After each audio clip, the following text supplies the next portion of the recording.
Welcome to Gwent.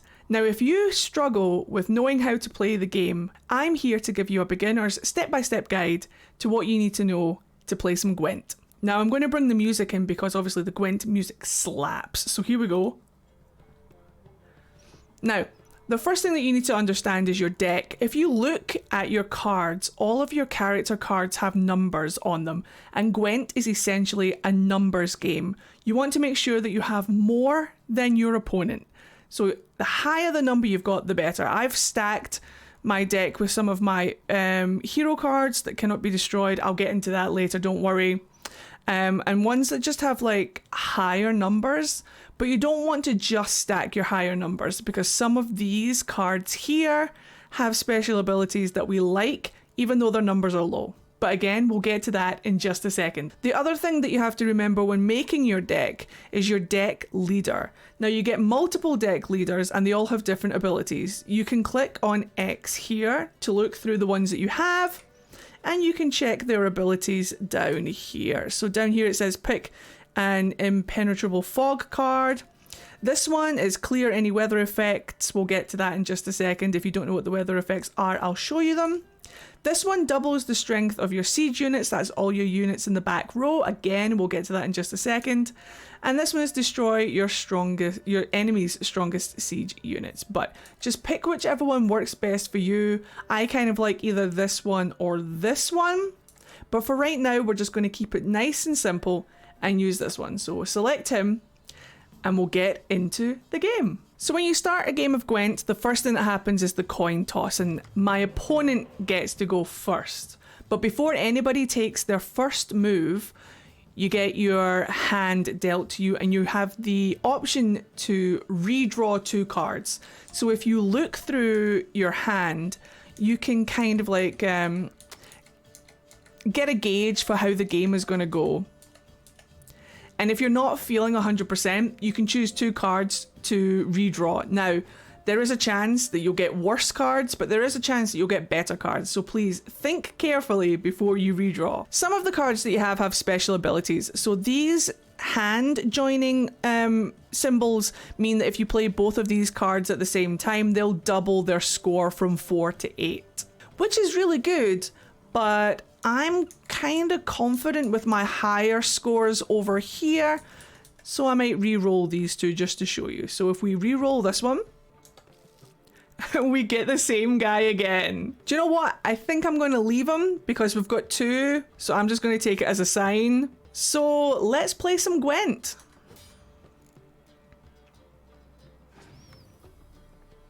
Now my opponent is going to go first. So now that my opponent's card is on the board, I want to draw your attention, if you follow my mouse, to this number here. As you can see, his monster has a 5 count on it, which means that this number tallies up the number that you have on the board. So because he's got 1 card with 5, that number now reads 5. My number is down here, right next to my head, over here. At the end of the game, in order to win, we want this number to be higher than my opponent's number. You have to win 2 rounds. Gwent is best 2 out of 3. So just so long as you have a higher number than your opponent 2 times, you'll win. And by doing that, we play our cards on the board. So he's got a 5. I want to be higher than that. However, some of your cards do have special abilities. Like for example, the spy. You have to be careful with the spy because the spy, as is a spy's nature, will go onto your opponent's board to spy for you, which means that that 5 number on your spy card will go to your opponent's tally. However, it's beneficial for you because you get to draw 2 cards. So we're going to just do that. We're going to select the spy and we're going to put him on my opponent's side of the board. The spy's ability means I get to draw 2 cards, but the 5 goes to my opponent. These are swarm cards, so whenever you see a card go on the field with that symbol on it, the 2 kind of like helmets, it means that they have the ability to summon more monsters to their field. It's called swarming. So now, as you can see, all of the numbers that add up on my opponent's side equal 31. The other thing that I want to draw your attention to, I know you can't see it behind me, let me just move my camera over, is if you look where my mouse is, you can see how many cards your opponent has and how many cards you have. You have to be careful not to spam all of your cards in one go, otherwise you won't have cards for the next round and you will automatically lose the round because you won't have any numbers to put down on the board. So my opponent currently has 6 cards and I currently have 11. This is good, means I've got more chance of putting numbers down on the board than he does. So don't be afraid to forfeit the first round if your opponent summons a high number of monsters that you cannot beat. Don't be afraid just to forfeit it and save your cards for the next round, because the more cards he puts down on the field, the less chance he has of beating your numbers. So I'm going to strategically forfeit this round because 31 is a high number and I could spam some cards, but I don't need to. So we're going to forfeit by pressing space.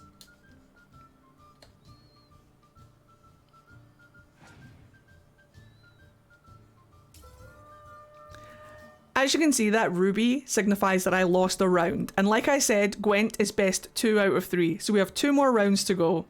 Or 1 if I lose this one. So let's see what happens. Ah, perfect. So my opponent knows that I have more cards than him and has automatically passed.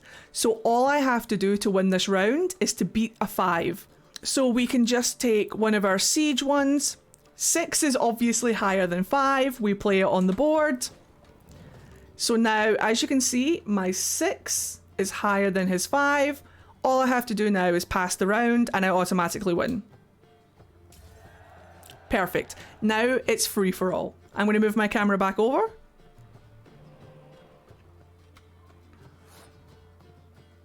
All I have to do is have the highest number. So what we're going to do is we're going to start by putting down one of these guys. Now, this is an all or nothing round. He's won 1, I've won 1. I have to win this round to win the match. I apologize for my nose. So 5 plus 4 plus 4 plus 4 equals 17. So I am going to do, remember I told you at the beginning of the video that these little hand symbols mean that if I play them together, they double their score. Boom, there it is. So now we have a 16. He's using his, so his deck leader ability is to double his, front line, I believe it is, but don't worry, I have horns of my own. So what we're going to do is we're going to pop down this guy, I think. I have a plan.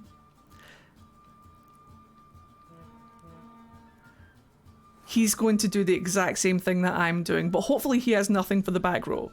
So currently he's sitting at 34, I'm sitting at 21. Let's get that number up. I'm going to put one of my siege weapons in the back to bring me up to 29.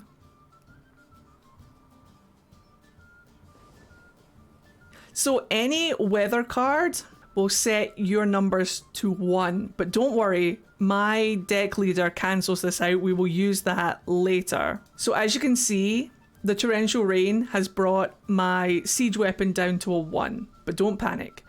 Let's put down Vesemir. He'll bring us up to 28.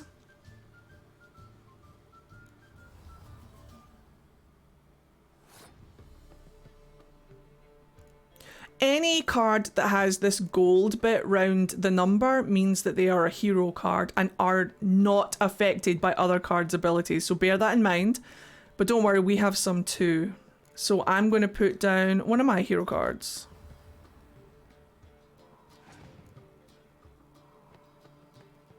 Oh, excellent. So my opponent has passed, even though he has 2 cards left. So all we have to do to win now is to beat 44.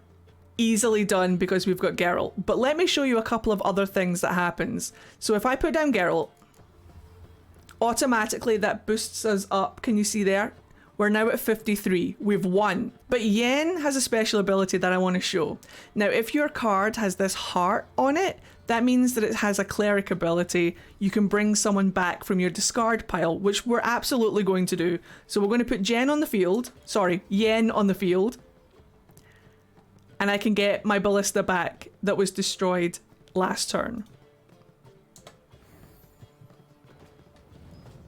And then I'm going to show you my leader's ability. So if I click on X, my leader's ability means that I can clear any weather effects. And because this weather effect is making all of my siege weapons have only a count of 1, we're going to use it to clear that. Boom! Now I've got all of my big numbers back. And then, just to rub salt into the wound, we're going to put all of our horns down to double all of those numbers. Now we're up at 95. And to double all of those numbers, now we're up at 100. And to double all of those numbers, now we're up at 114. I win. Yay! That's essentially how we play Gwent, but we're going to play one more round so you can see a game in action one more time with different cards. Alright, so I'm going to go first this time. Let's have a look at our hand. The Decoy is a really good card. The Scorch card is a really good card. We've got another Spy, but I really want to get my... Yes!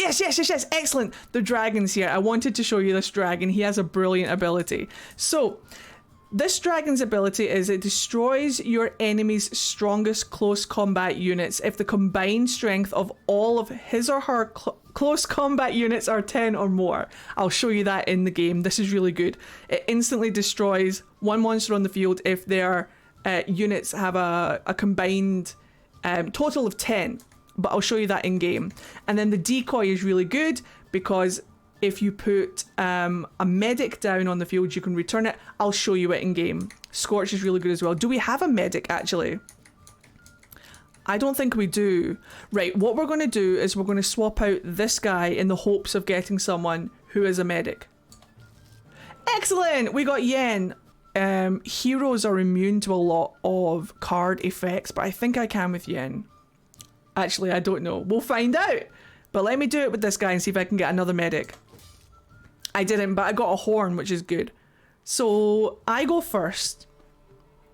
Now remember, we're fighting against the guy who uses like cards that swarm other multiple monsters on the field, so we have to keep that in mind when we're playing. But if I have a Spy, my opening move is always the Spy, so we just plop him down on the field and see what happens. My opponent gets the 4, but I get 2 cards. Oh, Triss! Yay! Got Triss and Yen. I really like this card. This is the best Spy in the game because he has a value of 0, which means I benefit from him not at all, but my opponent gets 2 cards. All we have to do is to beat his number first round, but the first round is always precarious. I like to plan ahead for the next 2 rounds and I don't want to do too much during the first round if I can avoid it. So I think what I'm going to do is play Triss. And see what he does. That's fair. Now remember, hero cards aren't affected by other cards' abilities. So I'm pretty sure if I was to put a horn down, it wouldn't double them. And I don't think I can use the Decoy on the Spy. Let's just confirm that. So if I was to use the Decoy and click on it... Nah, I can't use the Decoy because they are hero cards. It makes perfect sense. So, like I say, I don't want to put too much down in the first round. I could just forfeit the first round. He's got one more card than me in his deck. And I don't want to drop too many cards in on the first go. And my horns won't affect my heroes, I'm pretty sure. So, I could take the first round or I could sit and wait. And I think I'm going to sit and wait. So I'm going to forfeit the first round. And just let him have it. And then see how the second round goes.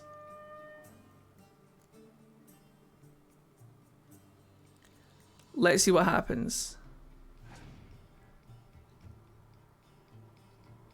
He's going to use the Decoy and put it on. Excellent, excellent, excellent. This is what we want.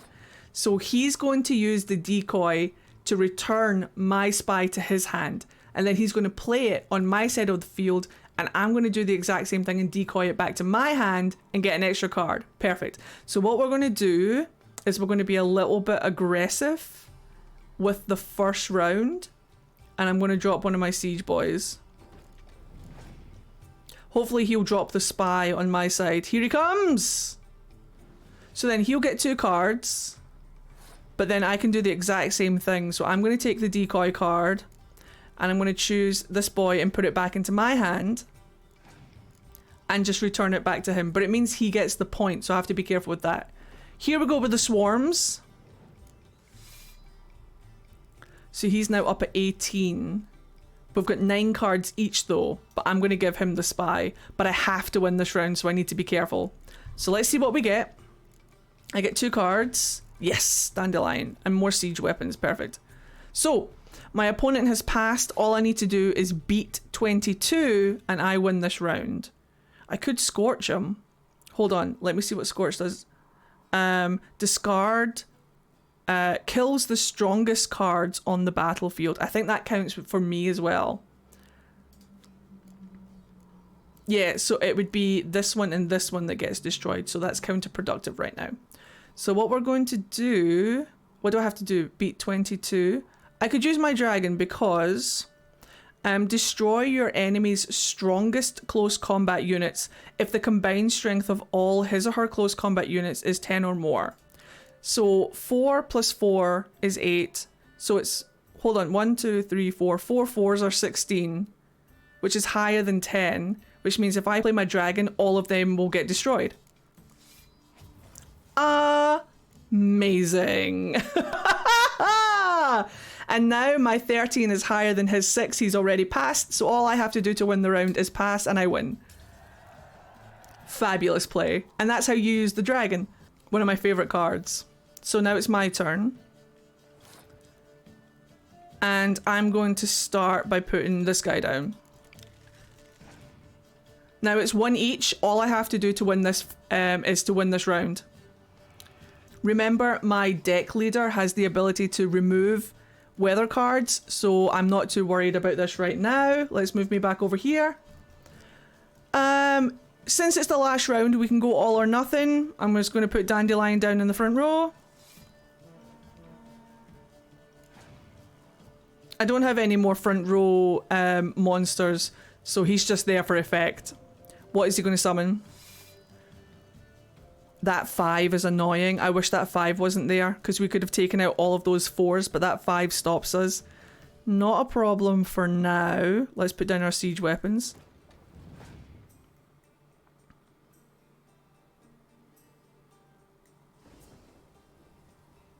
That's actually really funny. Oh my god, okay, I've got the best idea. So now that he's dropped our numbers down to 1, I'm going to use Scorch to take out that 5, because it's the strongest card on the field. Because Scorch takes out the strongest cards on the field, but be careful, that includes yours as well. But since the strongest cards are now down to 1, and this is the strongest card, let's use Scorch to get rid of that 5. Perfect. And then what I'm going to do... No! Stop it! Oh! That's frustrating. Although, not impossible. So what we're going to do now is we're going to put Yen down, because Yen has the ability to bring someone back from the graveyard, remember? I say graveyard, can you tell I played Yu-Gi-Oh? Our discard pile has that dragon in it, remember? So we can take out these 6s with the dragon. So let's put Yen down. And we'll summon back the dragon that should hopefully take out those 3 witches. Boom! Perfect. Sweet.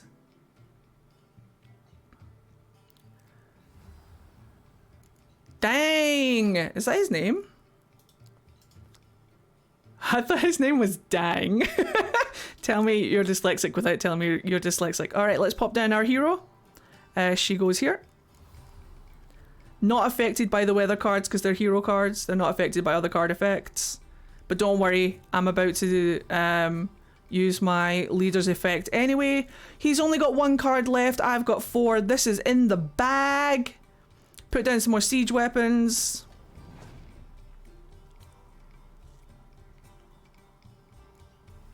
Not worried by it at all. My opponent has passed because he's ran out of cards, therefore he automatically passes the round. So all I have to do is to beat that number 45. It's a brim full of Asher on the 45. At this point, if I move my camera over, at this point I'm going to use my leader, because he will remove all of the weather effects, which will affect this card, but will hopefully also not affect us too much. So if I use my leader's ability to clear all these weather effects, look at these numbers going up. 50, 58, love it. But just to add a little bit of extra humiliation, because that's how I roll, we're going to double horn. 78, front row. I don't think it doubles with... doesn't matter. I could have put it on the middle row. I didn't. That is essentially how you play Gwent. If you have any questions or anything else that you want me to go over, comment them down below. I hope that helps a little bit. Happy Gwenting, and remember to like, comment, and subscribe for more. See you in the next video, guys. Bye!